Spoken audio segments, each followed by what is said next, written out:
Simran Dhruve mix.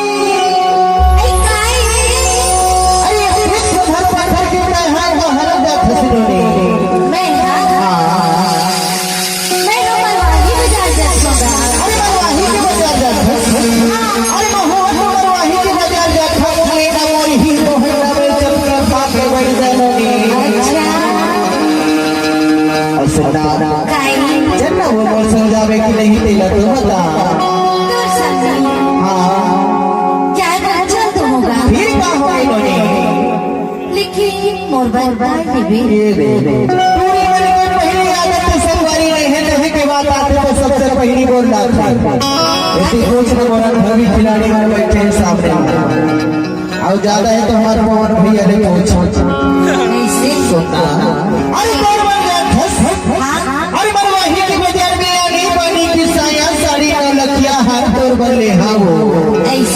और ये बता अरे बुलाते हो बदला दिखा दे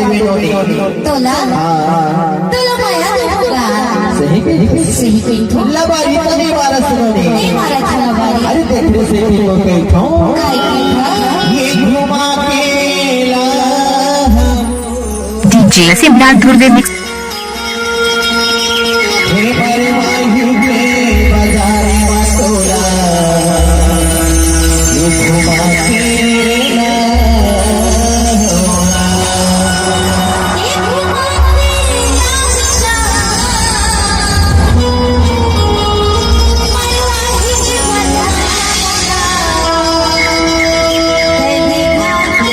DJ Simran Dhruve mix.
DJ Simran Dhruve mix.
DJ Simran Dhruve mix.